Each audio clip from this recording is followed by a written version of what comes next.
more than I can bear. Keep looking over my shoulder, hoping to see you there. Come fly with us, won't you lend a helping hand? Come fly with us, let the good times never end. Walk in undone and fly with us, and die with us, my friend. We write our names in the skies. There is fire in our eyes. Dare to dream as we gaze upon the stars. Every miner longs for eyes, like a burger needs its fries. Friendship never dies, the world is ours. Flying without you is more than I can bear. Keep looking over my shoulder, hoping to see you there. No one scans me down and blows me up like you do.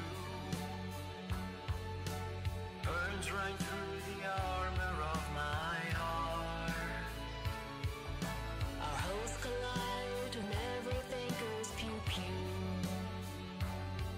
Let us all unite so we can tear each other apart.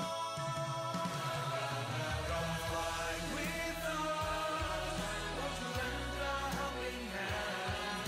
Come fly with us, let the good times never end. Walk in undone and fly with us, and die with us, my friend. Fly with us, won't you lend a helping hand? Come fly with us, let the good times never end. Walk in undone and fly with us, and die with us, my friend.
He has Hey. that European Do we? kind European? of like We're European? Nikita-esque kind of spy look. Hey guys, In that photo. welcome to another episode of Push to Talk as we have fun with our sound issues as we always do. So it wouldn't be a Push to Talk show without them. So you bled over a little bit there, McLeod, talking about some European issues. So it was kind of funny. We are joined once again by our friend Carneros. He's hanging out with us. Hello. today. Yeah, we're having fun here, so I apologize if we're joking with each other and it cut in. That's what makes the show, really. Seriously, guys. We are completely unprofessional and related to sound because normally I screw it up, Carneros, royally, and it's either I'm talking and nobody hears me or something like that. So So, see, Port 66, their sound issues must be Saturday. Yep, it is.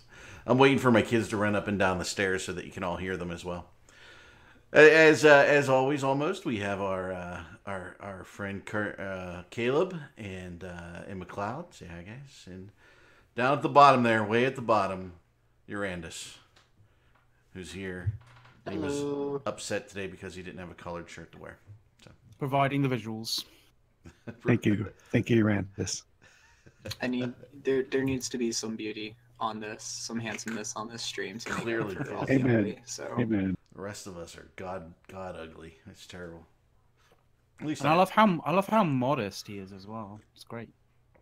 it's Modesty, beautiful. you know, my parents, when they raised me, I'm still fairly young, so they were very strict on making sure that I was a modest and sensible child growing up, and that I wouldn't use my overly dashing looks in my favor to sway other people that my opinions. Nice. Yeah, you know what they say: great power, great responsibility, right?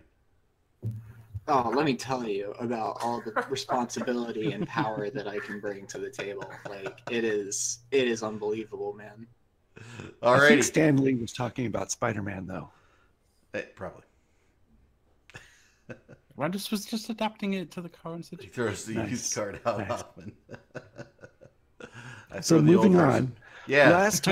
Last time we all got together, Yes. we talked about old video games. Actually, we even went farther back than that. We talked about coming up on, the start of video games, old MMOs, and some of those people are still playing. This past week at the Game Developer Conference in San Francisco, the Ultima Online folks got up and did a 20th anniversary panel and did a presentation to the industry. Here's how it was back in the day, and it was a lot of fun. I wasn't able to attend it myself, but I'm going to watch the broadcast.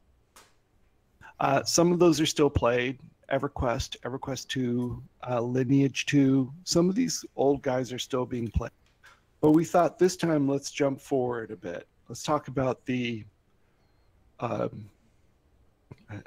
people back at home who are going to kill me for saying this, the modern MMOs that people are playing, and looking forward to what's coming next. The EQ2 team in particular is probably going to hit me with a stick when I get to work on Monday. Well, we're kind of at the point where it's about the contemporaries, right? All the last, 2-3 years, and then about 1 or 2 years into the future, because we can't really talk about deep projects.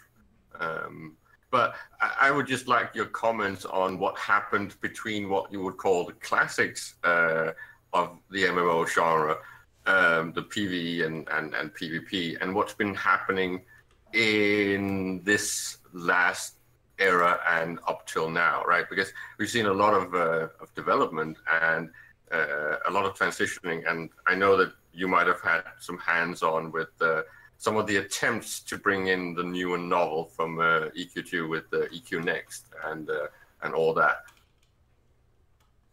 Yeah, the main part of I was involved with EQ Next, actually. I was involved with the user-generated content, how players could design their own, at least the art for in-game items and skins and stuff, and put them into the game to sell in the store. That part I was dealing with, and I was dealing with monetization in general on EQ Next. That wasn't the part that made us look at the progress on the project and say, it's not measuring up to what we expect for a product with this name. It's not going to get there on this trajectory. This is the wrong approach. Let's stop here. I mean, those things happen. You can't, this is, in addition to everything else, it's a business, and you can't just approach it emotionally and say, this is my baby, I can't kill it. No, it's not your baby, and yes, you can't kill it. Got to be practical. Yeah, exactly. It has to survive in a market, in an actual, as a business. And you're tying up all of these talented, creative individuals on this project when they could be making something else. So there's an opportunity cost associated with keeping your baby. But we didn't come to the show to talk about EQ Next. Let's some Well, of we the kind of current, did, right? Because they were doing some of the interesting things in regards to introducing new technology. Because if you look at the classic, right, nothing has actually changed the decade that we've been playing them, right? It's still pretty much the same type of graphic layouts. It's still the same type of models.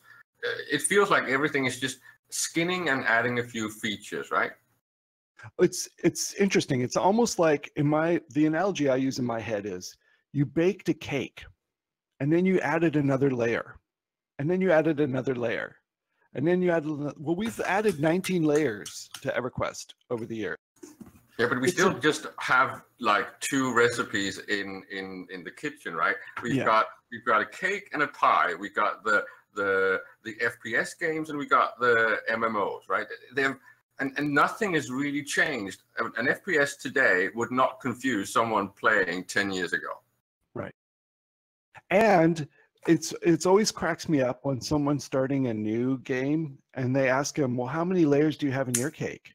These other cakes that have been around for years have a lot more layers. And you think, dude, you're really comparing that?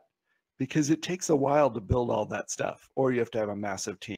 So one of the things that's happened over the years is the cost of building this stuff has gone up and up and up.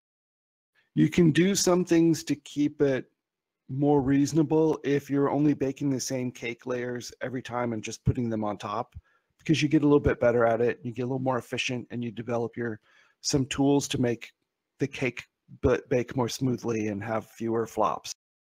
But you're still but if you're one of these newer games that's trying to do something more, if you're trying to do what EQ Next was doing, if you're trying to do what some of the Amazon games are trying to do, if you're trying to, bust out, I won't mention the word Star Citizen, oops, but if you're trying to do some of these really big things, that costs a lot of money.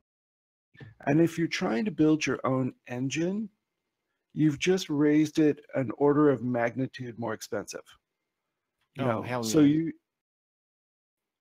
it's an insane amount of money that goes into building a modern engine.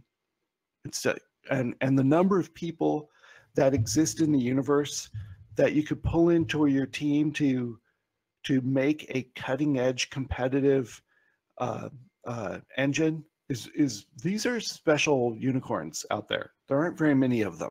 In my opinion, they're hard to recruit for. And if you're thinking, oh, I'll hire 10 and put them on my team, if you've got an unlimited budget and someone famous doing recruiting, you could probably hire those people at the rate of 1 per month. Okay. But doesn't the business in general feel a little bit like it's, I don't want to say degenerated, but it's gone into some sort of industrial kitchen, right? Where they've cut out all the old visionaries.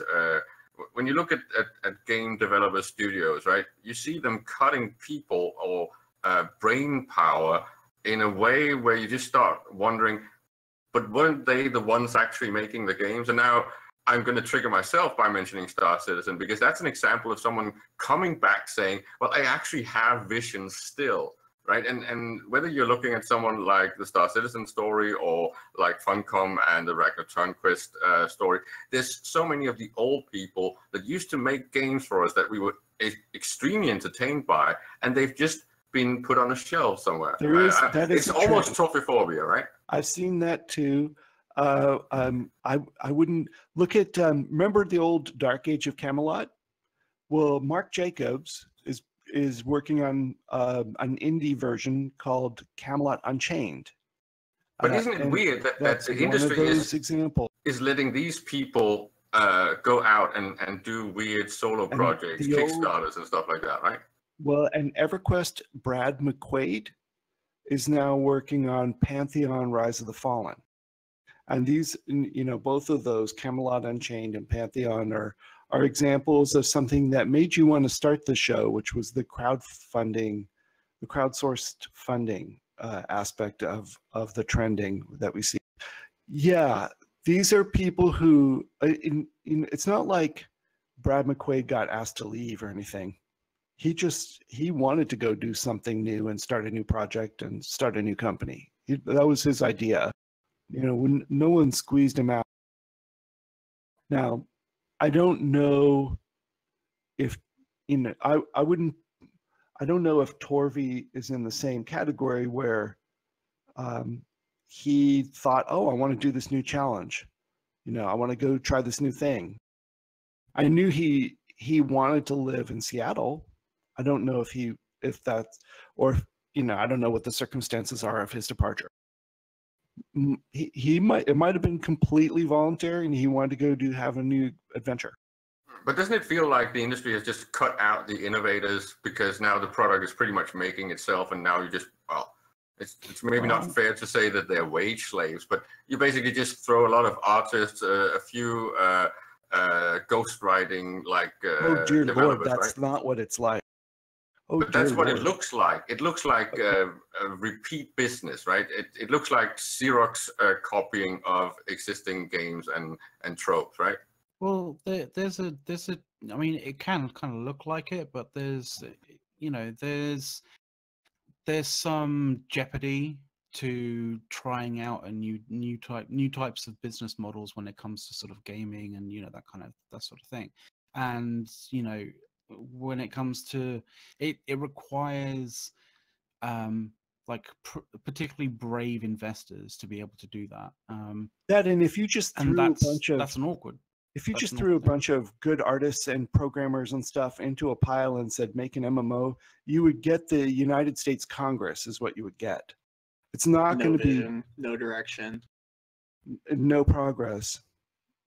No, but I just don't see that the projects that are coming out feels like, maybe it's wrong to say this again, but it feels like it's young people trying to one up the old classics, and they're basically making products that feel the same, have similar stories, pretty much no novelty and no really unique selling point, right? It feels as if the brain power is not very creative. We could go back and talk about Molyneux and his great vision about AI and sandbox games, and this has been attempted to be put into all the new games. It just feels like they all fail at it. Yeah, but do you think that this might be, these projects that you see that you kind of categorize in this way? Do you think that these projects are being run by visionaries or people with visions, with grand visions, or do you think they're being run by, entrepreneurs who basically are really just in it for the money? Because if they're in it for the money, then what they're going to be doing is they're going to be looking at what they want to design, or the field that they want to design in, look at the success stories and go, well, that's basically what we have to do, but we can't copy it one for one because there'll be some serious legal issues. We need to kind of mix it up a little bit, but essentially do exactly that. I'm not a bitter vet, Urandus. It's not really bitter vet. It's just that I feel like I don't see any new types of cakes, right? To go back to that kitchen model. It's like when you've played FPSs for 10 years or more, right? The FPSs that come out, they're just pretty much similar to the old ones, and the same with the MMO genre. There are a lot of customers that walk into a bakery and they want cake. Okay. They don't necessarily they want the same cake again. Had 3 times in a row so far. They don't want a deconstructed cake all over a beautiful plate with all of the pieces separate. No, they want their damn cake. I think that you can innovate and people do stuff, but for example, people pull parts of it out. Why has the cake not gotten better, right? Why has the core cake, why do we still run back to EQ2, World of Warcraft, EVE Online, and we even go back and do remodeled versions of very old games when we go to GOG, right? It's like, where are the new ones? I want to quickly come in here with Caleb. Like, yell out, when you're talking yell out. When you're talking about MMOs, like it's all fair and well putting time into an MMO, especially especially an MMO that is persistent. That sort of gives you that sort of like, oh, it's a persistent universe. It will carry on and stay Time out true for a to second. what it is. Let's go. Let me dig into that question for a little bit. Why don't they get better? Let's go back to World of Warcraft. Okay, maybe you play. Let's look at a component in it. Let's look at Battleground, Alterac Valley. If you have to picture something in your head, okay, that was a lot of fun back in the day. I enjoyed it. Now take that out in your mind, just that component, make it its own game, and compare it to today's battle royale genre. There's I don't know. There's a connection of there's some DNA from those kinds of battlegrounds in these modern things. They have been innovated. They are better, but they're only the one piece. One trend, if I had to make a future prediction for what MMOs will be like 10 years from now, like new MMOs coming out 10 years from now, I would say they wouldn't build the whole damn thing at once. They would build a component like that, and then they'd build another component over here that's PvE, and they do another component over here that's a social game, maybe do a crafting game, maybe do all these things, and then they would hook them all together as like a confederation of a game instead of having been all in one game at the beginning. So pretty much what Blizzard and CCP does. Well, CCP kind of does it to a degree, but like, I mean, I think CCP have broken away from the idea of like, you know, the traditional idea of a game being in alpha state or a game being in beta state, like, because they are constantly refreshing old systems, bringing new content in, bringing new new features in and stuff like that. And MMOs do. I mean, if you look at World of Warcraft, even like some terrible games like Star Trek Online and SWTOR, you know, they're still kind of doing that same thing. Yeah, they're adding those added elements, right? Yeah, because you need to constantly reinvigorate the game for it to feel at least current, and also kind of bring in a little bit of hype to sort of, you know, to bolster your, you know, your player count, you know, the people coming into the game versus the people, you know, leaving the game. I think Urandas and Carneros is onto a very important point. The whole thing of DNA of games, taking stuff out and making it a solo project, and taking two things and clashing them together and remixing them, right? So it's very culinary. It's very much like food. And it's actually all Carneros. I had nothing to do. I'm just kind of piggybacking off of what Carneros just said. The other thing is, you know, it has its that kind of thing has its groundings in other different other industries as well. Like you know, a lot of the time the best of in any particular industry isn't the innovators, it's the people who take those innovations and combine them in the best form with other innovations. Like, is there really anything new in this world? Isn't everything derivative? Yeah, but I did feel some sort of game food, storytelling, novelty in some of the things that's been happening with the voxels and the sandbox and the interactive environment, and something that opens up for player creativity and stuff like that, right? It's just that it doesn't seem like it's really working yet. I think EQ was the closest, but then they kind of shelved the project, right? It wasn't working. They tried it. It wasn't working. Not all of that cool stuff, which looked good on paper, could actually really work. It would work at small scale, but it couldn't work at production quality, at production scale. We all know how important scale is. We play Eve. Yeah, and there's a Halda Fana joke in there somewhere. EQ Next was trying to do was to, like, players could physically impact the world. Like, say you slam a boss down into a ground and it shattered a hole in the ground, creating another giant cave, which would lead to another boss, and then you could just keep modifying the world like that. Like, I can understand where, like, that sounds cool in retrospect, but how do you scale that, I guess, for newer players coming in who don't have, like, the ability to put that kind of impact, or, you know, understand the impact that happened? I can understand that kind of situation. I think the genius of that was that with Landmark, you basically hired the player base to potentially create content for you, right? So they could experiment with almost a Minecraft-like environment, do stuff and build things, and eventually they would be able to show this to the devs. The devs would say, oh, that's actually a cool thing. We want this in the game somehow. We modified a bit, and then we actually got an expansion on our hands. Almost Caleb, Daybreak and actually Sony Online Entertainment is not as big as some of these really big companies making MMOs. The team that made Star Wars: The Old Republic was bigger than our company. And if you look at, you know, it was an innovative choice to say, let's enlist the players. Valve does it with Steam Workshop. Let's do it our way, you know, try to make it accessible and have them jump in and do it. Yeah, I thought it was brilliant. Some parts of that, you know, might still continue to go forward in other areas. Yeah, I mean, you took that idea and you applied it to PlanetSide 2 as well. And to be completely honest, it's exploded. It did explode on PlanetSide 2, and I love the idea. I really love the idea because it's PlanetSide 2 relies on it. It was not part of their original business plan.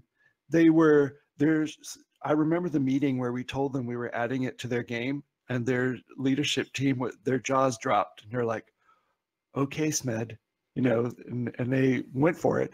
They had a good attitude, but we had to jury rig it to fit, and it wasn't designed into their business model. They don't have PlanetSide 2 doesn't have a fantastic business model. If you're a dedicated player and you play for years and you really like the game, you run out of anything to spend money on. And even if you feel like, oh, I'd like to contribute, I appreciate this. I appreciate this team. I'd like these people to have food on their table. You know, I'd like them to keep making this game. You run out of things you can even spend money on. Yeah, in the end, you just end up collecting. Yeah, at the end of the day, you'll just end up collecting. You know, your kind of the money that's used in the game. So you just collect it, and you don't need a 77th helmet. You just don't. You only have one head. So, but yeah, they rely on the PlanetSide, on the Player Studio stuff to bring interesting new things in, and people will occasionally buy it. And it would have been a better match if we designed it in from the beginning, but it still worked. Hopefully, you know, we learned a lot of things from Landmark and from EQNext. We will apply them. We are applying them in my current new game in development that we haven't announced and we aren't talking about, because my boss would kill me. Leaks. No, well, it is about time that I am drinking water. You're getting new leaks. Damn it. Well, it is the next round of titles that's about to come out, right? We're kind of hitting that new phase where everyone is kind of building a new thing, and we know that the CCP is even working on something as well. Yes. So there is a new generation coming. You're not leaking on your friends if you say, look at all of their job listings, and you'll see the ones that say unannounced title. Hello, Blizzard's doing it. You know, Daybreak's doing it. CCP's doing it. As far as I know, every game company I know working on this stuff, except for the one game independents, all of them have something, at least one game in development that's not announced right now. It is kind of a new batch. It's springtime. It's a new bunch of babies in the oven. I don't know. Will it be a proper Generation 3? Now you start getting your ingredients together, you get your people organized, you get your flour together, and then you start putting it together. And once you kind of getting ready to put it in the oven, you start saying, ooh, we got this thing coming. You guys might enjoy this. And then the smell starts filling up the room, and everyone gets really like, oh, what is this? If you're in the industry, though, a lot of times these people, there's a stage in the project cycle where people have decided what they're building, and they're thinking about, who do we know that would be great to work on X or Y or Z? And then they call each other up at the other company and said, do you remember that time you worked on Shadows of Eusebius? Okay, you would be perfect for our next thing. Would you come in and talk to it? And they'll do this little round of like call people up and get them to jump to each other's game companies to work on this new project. And then we all know that, oh, they have a new project over at such and such a company. And, you know, and you can guess by the kinds of talent they're recruiting, what kinds of things might be involved in their new game. So you get a few hints behind the scenes. And then you ask questions sometimes, oh, what engine are you guys using? You run into someone at a bar. What engine are you using? Unreal? You know, Lumberyard? Gives you even What are you more. doing? Yeah, and you can pick something else out. So will this be a proper third generation of games, or do you think they're only going to hit like 2.5? Oh, Caleb, you have very high standards, sir, and we're not going to be able to hit them. Yeah. I don't think it's going to be a 2.5 thing. I think there's going to need to be quite a seismic kind of increase in terms of like I don't know whether it's like the required resources to run an even better engine, or there needs to be a new a new innovation in engine design. Well, the problem, something Unreal is the best. You know, Unreal 4.19 is the best engine available right now. It's the most mature set of tools.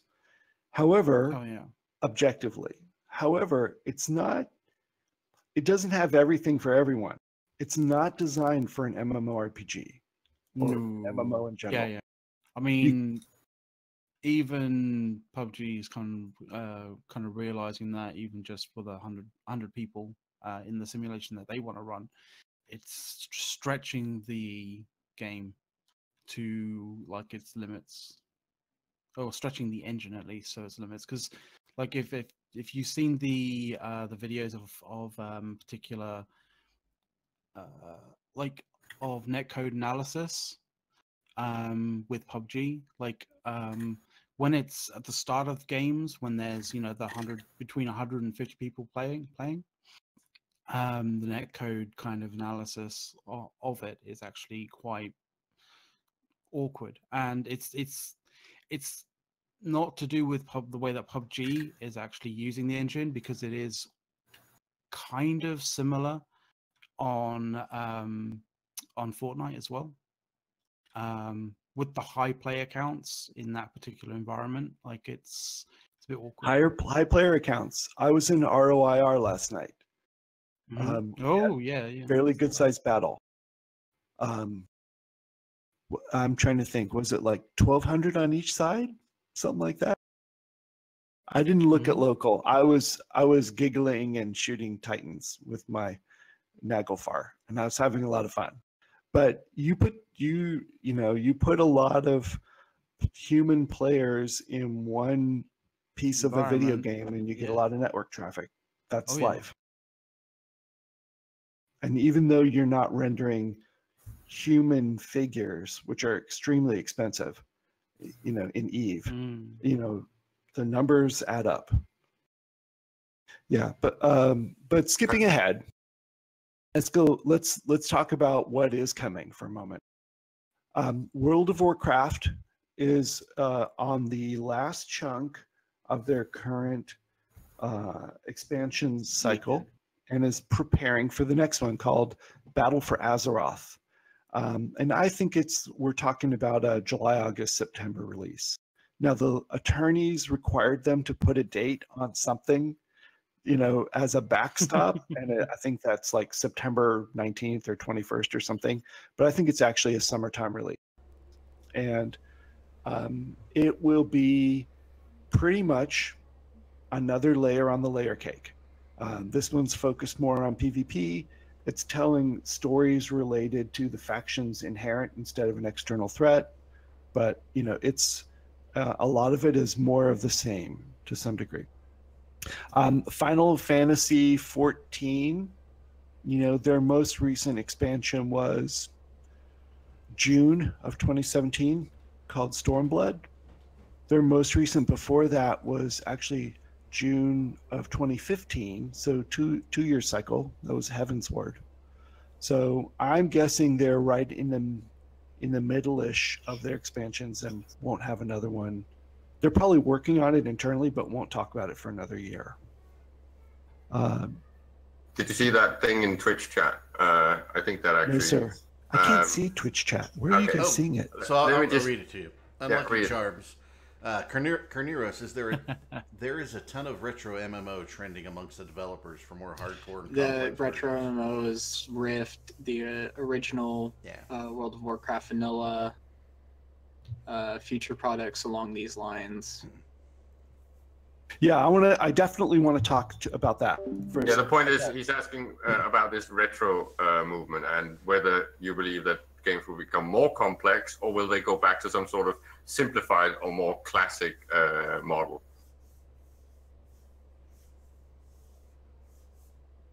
All right, I'm going to use a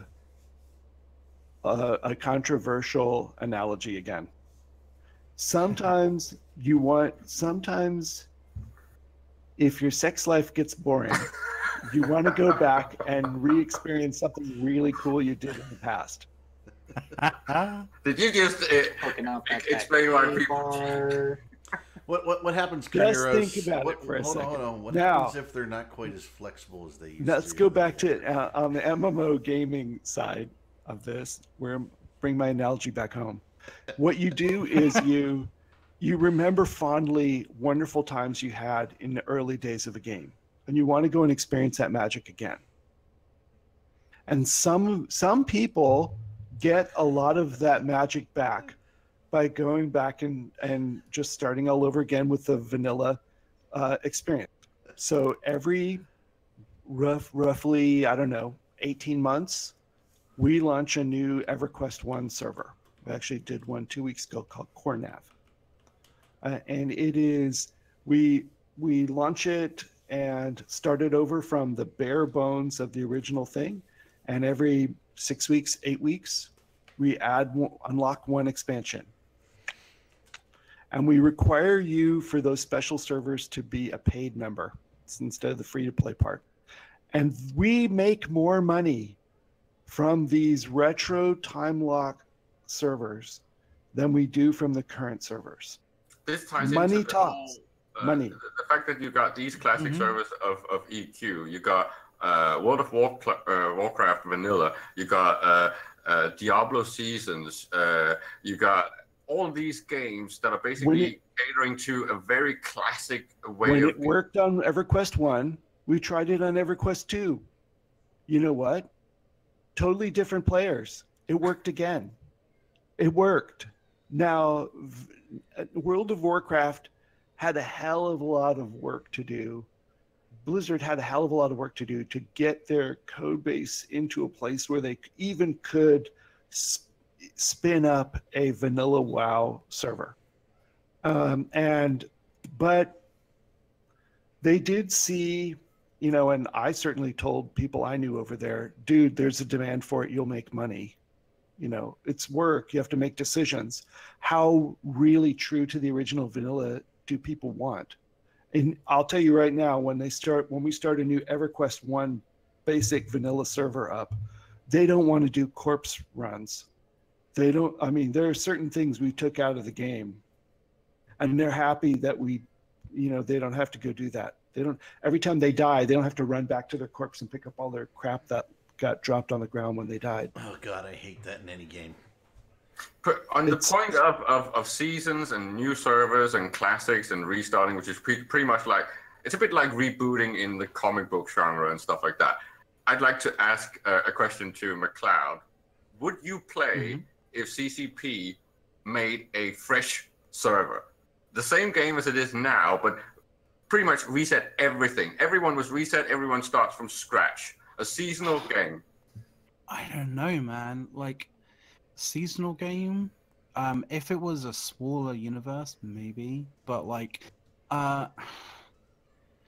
it the constant restarts in a persistent MMO. You can't restart kind Eve. of- I'm just saying kind of- 15 years is Yeah, a yeah. lot of years, right? There's 15 amassed years so is a lot much of years. power creep and positioning, right? That pretty much everything is status quo based. To get anything remotely fresh, we might need to get a wipe, right? I don't know. Not- Like not a chance in I have hell. played MMOs. I have played MMOs like persistent over a fairly lengthy period of time, where they have wipes, and it's a real kind of it's a pain in the ass. Like it literally it zaps all your kind of desire to want to carry on playing the game, because it's like, I mean, for the one hand, like, you know, if you're one of those groups that are being trampled on by groups that are like massive in comparison, it may feel like it's a way of breaking those chains. It's a way of kind of getting out from underneath someone's shadow, because of, you know, the shadow that's been built up from all the, you know, all of the creep that's gone on. But on the other hand, like, you know, what's the point in playing you know, something that's persistent if it's not persistent? Oh, I totally see the dilemma. That's why I'm asking It's you, like, because catch I feel 22. like Eve has gone a little bit stale. The same people and the same power bases are impossible to push, right?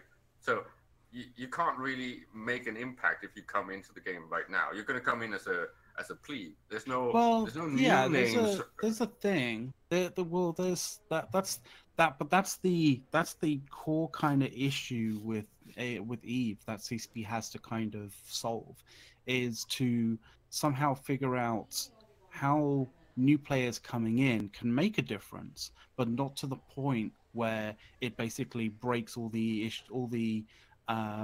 work that everyone has done up to this point. You know, you have to kind of you need to sort of somehow, I mean, and it works with it's something that would work if they could solve it, from, you know, for even, you know, the business kind of standpoint, because in an MMO, like, you're constantly trying to, as an MMO, like, the longer it's been since, you know, you released it and been like, you know, done the whole fanfare of like, oh, look at our new product, like, it loses traction because people look for the new big thing. So, you know, getting revenue from a game that's constantly, you know, that's older and older and older becomes harder and harder. Expansion packs can help with that. Yeah, and anniversary that's what events help, and stuff. Yeah, there are a few Um, things you can do to get a little bit of attention, but it's hard. I agree. When's the last time you heard Making- someone talk about DC Universe Online? Exactly. Dungeons and Dragons Online, still running.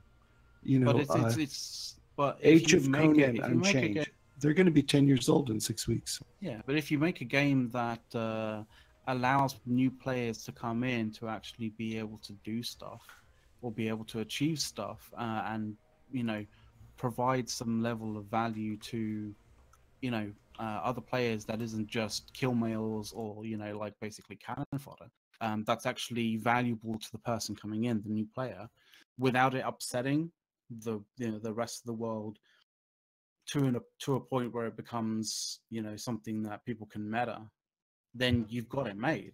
Then you've got an MMO that caters both to the old players and is, you know, attractive to new players.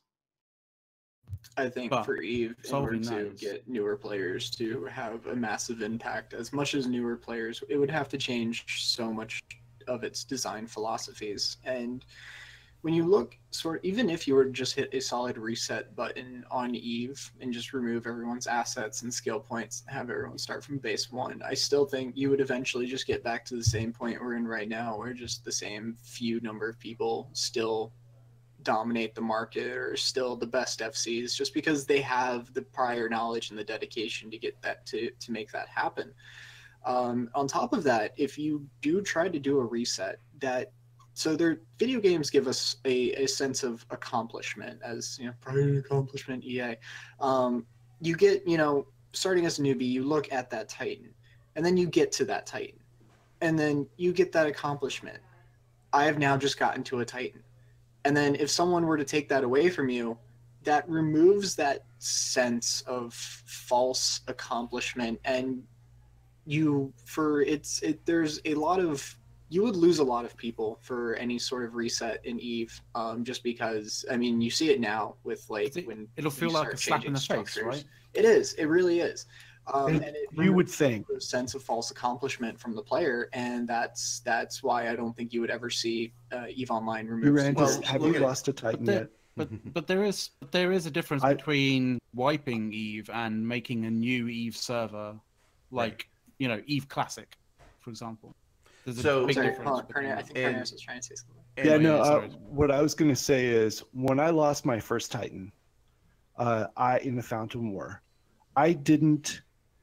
I mean, it was a shock and stuff, but I saved that kill mail. I talked about it with my friends. That ship is not completely gone for me. It's the ghost of it is still like, I feel it. My second Titan I lost less so, but my first Titan, yeah. It's a sense of accomplishment. Getting that first Titan, getting that first loss now. That's something that you chose to do in game. If suddenly you turned like your game on, when you had that first Titan and it wasn't there, and then you petitioned it and CCP said, oh yeah, sorry about that, we had an issue and it's gone, but good luck next time. Yeah, and I would walk away. Yeah. Now, think about it this way, guys, right?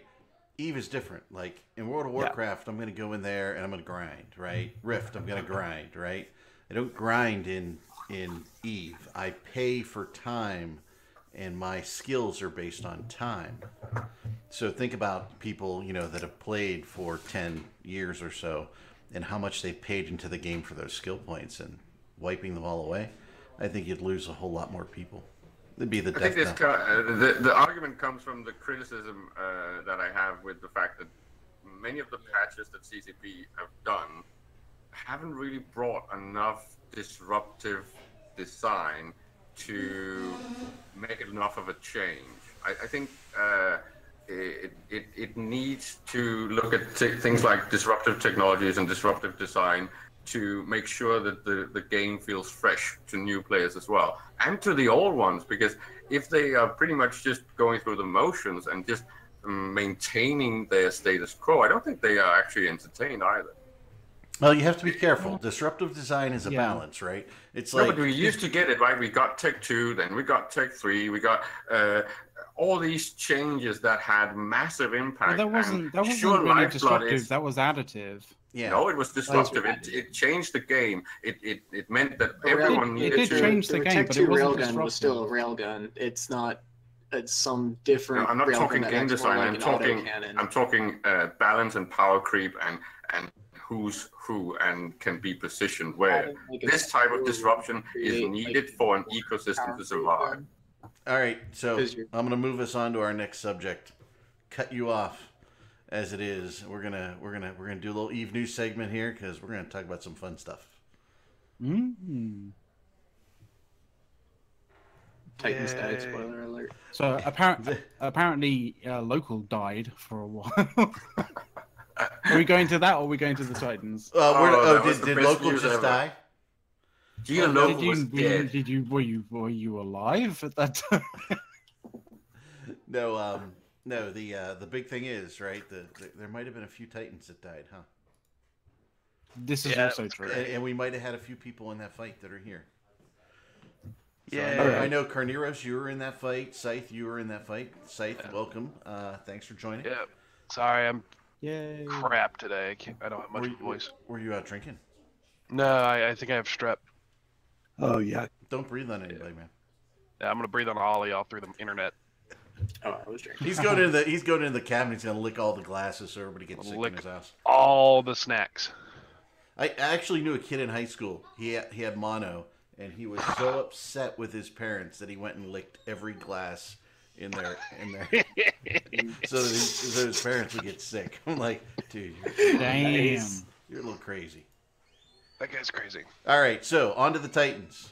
Carneros and Scythe, you guys were there for sure. Yeah. It was I got fun. Kill Mills. Kill Mills. Yeah. How did it? Were you Something there happened when that it I happened? can't talk about. That or was awesome. Were you there when it happened, or were you there like when Rage Pings went out? We were there killing fucking dictors and shit off the grid so that our dread fleet could do their work. It was fun. Oh, okay. I was just wondering how it started. That's my. Well, it started with nonsense and our FC telling us to dock up in a random station, and I was just like, all right, what the fuck are we doing? No. There was a structure involved. There was a structure timer. Yeah. I don't know if it was deliberately a bait structure designed to just get us fights, or if it was something we were actually using for something. It was a Goonfleet had something there, and I'm honestly we had, it meant so little. I don't know if it was an Astrahus or Raitaru or what. Yeah, I think there were some structures online, right? It was something online. Okay, that's it. So I got a secret hand signal that started over nothing. I got a secret hand signal that said, "Quietly go to this system and log off here." I'm like, oh, okay. And then I'm halfway there in an interceptor, and I thought, he said quietly, maybe I shouldn't bring my Carneros character. That gets noticed when I drive through space. Oh, well, it's too late now. I'm halfway there. I'm committed. So I burn over there in the interceptor, and I log off. And, oh yeah, shh, yeah. We're hunting wabbits. I know. So then I get there, and then I got home from work, and I log in, and it's time. And I said, am I too late? No. So we contracted a Naglfar to you. Can you fly a Nag? Yeah. Okay, fine. So I wait, and I'm sipping beers and listening to comms. And I said, okay, jump, log in. So we log in. Join this fleet. Join the fleet. I get my contract. I get in the thing. Everything's there. It all works. I got some boosters. Okay, good. I'm happy. All right. And then he said, everyone open the insurance window and mouse over it and make sure you got 500 million in your wallet and don't do anything. Just sit there. Okay. Now, insure, undock, jump to Sino. Okay. So that's what we did. And then they said, afterwards, they said, okay, go red on triage or siege and jump out when you're done. And I'm like, jump out? We're going to take these things home? I thought we were going to die to the last man and kill everything we could. No, jump out. I'm like, all right. So I did. I didn't even lose the ship. Nice. It was a different experience from the support fleet, because I know our support fleet got destroyed that I was in the Hammer fleet, and we warped into the structure as one Titan jumps in and then bounces like crazy, and then they jump at all the other Titans and then drop faxes on the one Titan by himself, and I'm just sitting there going, what the fuck have we gotten ourselves into? Because I'm not in the command channels and shit. I didn't know what the fuck was going on. We have a guy in our corporate who was telling me about all the crazy shit afterwards, and it was fucking cool. That is standard practice. We went from like wormhole space to random thing to this other place, and then fucking enemies Titans just landing on field with us and a Ishtar fleet, and I'm like, oh, we're gonna die, aren't we? I always assume I'm gonna die. My name starts never with a not C, assume you're not gonna die. and I'm a little bit famous, so mine starts with an S on the character I fly in fleets, because I'm tired. I have G as my main character, and he gets shot immediately unless he's Logi. But I lasted to about the last 5 minutes of that fight, but in the last minute and a half, I got 20-something kills worth of final blows off of my character. Oh, nice. I was like, what? I was just killing all of the stupid dictors. I was like, tie-dye was in my favor. I guess my gun cycled right or something, but it was funny. There were people next to me who would barely be able to log in and would disconnect. Log in, disconnect. There were some people having trouble. Yeah, we had trouble jumping gates and wormholes where it was knocking us off of login. And I always get scared if I have to reload the gun in heavy tie-dye. Yeah. If you know what you're doing, and it's going to be that massive tie-dye, try to bring an Amar ship. Yeah. Don't change your crystals. Don't change them. Yeah, That would be it a great was fight, spraying like an anti-support legion and just start blapping dictors. we were the Hammer fleet was blapping dictors, and they freaking we couldn't get half the Hicks off of field. Like they had a couple Phoboses who just refused to die under the guns of our Hammer fleet, and I was just trying. I was just like, what the shit? These are squishy. Why aren't we Was able the to alpha capital them? fleet called Sword Fleet? Did we go like entirely Mass Effect on this? Nah, Hammer fleet is the composition. Yeah. So we won. Ferox fleet. Killed some Titans, lost some Dreads, lost some support fleet, won the ISCOR. Did we win the objective? Fuck, who gives a shit? We killed their Titans. Or were they just... Was the objective? The objective was to fuck those some Titans. The objective was fuck Titans, and we won. On paper, I think the objective was to online the bait citadel. So no, but I don't think It's a bait citadel. no one even was paying attention. It's a bait citadel. We Yeah, traded we didn't 5 want that Titans for a citadel. bait citadel, 400 billion to 500 billion. I think we came out on top. That citadel anyway. Yeah, it's a Citadel. We have like a bajillion of them. Haven't you seen the Let's production bait quotas keep in Delve? stars. Let's do it. Why would we need to set up? Why would we need that 100th keep star? Let's Oh, be yeah. honest. Yeah.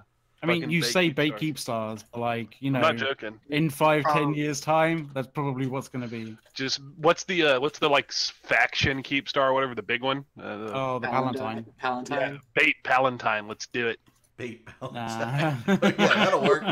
Let's I mean, drop a if Palatine. We'll break the and that- servers. You know that one time CCP said their servers caught on fire, and we'll make there a second time the servers caught on fire. We'll just set it up in the Pope's. We'll set the Palatine system into the same system In the where Pope, the Pope yeah. star is. We'll stage out of the Pope's keep star, and we'll just invite literally all of Eve into one server and see if we can't pack 300,000 human beings into one single node, and We're going to break TT. see if we can't kill some servers. Yeah, let's Cost do it. CCP an arm and a leg in terms of financial. But the ads, the free advertising will be awesome. Free advertisement would be worth it, I think. So big question from Lamsey in chat here. Go ahead. Can anybody take on Delve, or are goons safe there? I think there's aren't safe. They're not Bring it. safe. Do you want The answer is me bring to it, we'll link fight you. lost mails to you? There was a beautiful hell today, and by beautiful I mean ugly. Yeah. Was that the one Oh that... my god! I think it was his first time to undock. It was a sad panda. Aw. My answer is come fight us. It'll be fun. We don't care if we're safe. Let's fight. That's actually a really good question. Can anyone or can goons be dethroned at this point? Like, we've seen the massive numbers that you can get know at a what? keep star fight, but would You know what Yes. people were saying of that? Yes, People Merkel were Chen and saying that of Marana Delve. can quietly flip. That was a joke. You're not going to Mean live Rana- long. You're Mean not going to Rana live is long mean, next to so- Vegas, are you, Carneros? Mirana's not mean. She's just Mean Rana. I don't know. ruthless. I don't know. She had some serious fingernails. She could have killed somebody with those suckers last. I have never experienced mean. Neither have mean I. Rana, Thank so, God, and I don't like, ever want you to. know. Marana And I- like I- calmed me down one time because I was drunk and I was like trying to get the Matani to notice me, and I'm like, Matani, let's meet up and like get a few drinks and then maybe have some sexy time. And she's like, Urandus, we're gonna need to mute you because you're being like, way too hype. And so Matani finally responds to me and he's like, Urandus, I'm a top. This would never work. And so I'm You're like, I can be bottom. I'm cool with that. I'm really cool. I'm cool with being a bottom. And Matani's like, you have to be really cute. So I start messaging Marana and I'm like, here's a picture of me. Do I look cute enough for Matani? Do you think Matani would appreciate me? Of course, this is. We're going down like, a rabbit like, hole we need to get out of. I'm almost blackout drunk at this point. Oh, And she's oh my god. I've I lost love control. Marana. Oh, I gotta fix that so it doesn't autofocus. Well, I don't know how that's switching to autofocus. That's terrible. So, what I would say about Delve, right, is nobody in Eve is 100% secure anywhere, right? No alliance, no group, no anything. What I think you've seen from the Imperium is, and by the way, there'll probably be a million people that completely go off the hinges when I say this, but when you go back to Scion's article almost a couple years ago now at this point, I think perhaps, about community, right? There is an interesting community concept within Goonswarm that doesn't necessarily go out to the rest of Eve, right? We lost all of the North, Deckland, everything. Everybody thought we were going to fail Cascade, and the only thing that happened is we became stronger. I lost and bigger. half of What doesn't my kill us alliance, makes us stronger. and I lost all of the money we had saved up. By the time we had moved into new space, I had burned through everything I had saved up. In fact, I had sold a Nix to pay for SRP. I had sold, bought Plex and sold it out of my own pocket to pay for SRP for the Bastion. Of course, I'm not a goon. No. I'm kind of lucky. I sort of somehow married into the Kardashians. I don't know how that works. So I realized which Kardashian is bitten? Which Kardashian is bitten? No, do not go there. Do not go there. Do not go there. You know, Goonswarm is like a wealthy, powerful family, like the Kardashians. It's crazy. It's just very interesting. And it's an honor and a privilege to, be married into the family. But we love you. I don't pretend to think I have the same Eve experience that other people have. But yeah, we went. There's a lot more going on at a community level internally than I think are happening in other alliances and parts of the game. I honestly think the best analogy ever to describe Goonswarm and the Imperium in general is the university analogy. You know, the entire Imperium is one university. You know, your corps are like your majors, and then you have your SIGs, and your squads would be like your social groups and like your frats and shit. Yeah.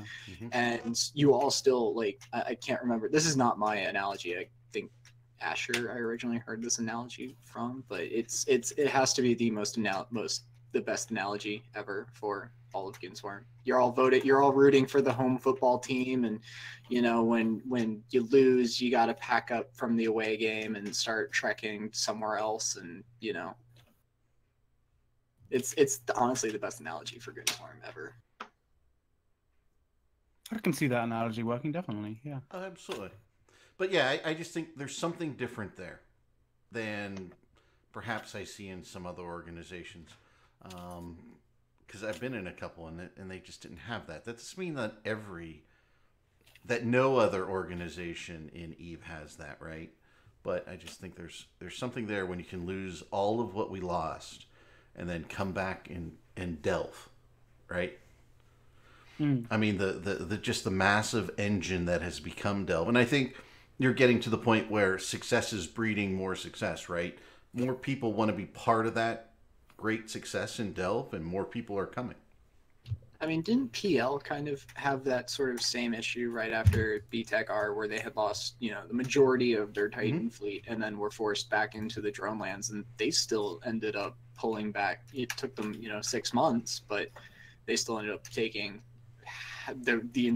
all the regions they lost plus more. Yeah. So. Yeah, like I said. That's not uncommon. That's happened before, but there is definitely a larger, more homebrewed community, I would say, within the Goons. Yeah, and Port66 is saying in chat, right? It's a community of common goals, right? And I was common goals is to see the Imperium of Man succeed across the Xenos scum. Randus, I would say that right after that recovery, they had a tighter, more close-knit community in NC Dot and in Pandemic Legion right after having recovered from that. So yeah. But it's the whole adversity thing where you realize who your real friends are, right? I think it very much is. And the people who, go through the trials and tribulations of things in Eve, I think throughout, no matter what group you're in, become tighter. I think it's good. I think it's a question of time before eventually Goonswarm and the Imperium loses another war, and they'll get to see, who stands with them again this time. And I'll tell you right now, it'll be easier the second time, because I saw what happened. What did you say? What was that? It will be easier the second time because now I will have lived through it once and I understood what the cycle is like and how the rebuilding works, and I think it'll be easier. I've tried to play Eve with a very distant horizon and keep my eye on the long term.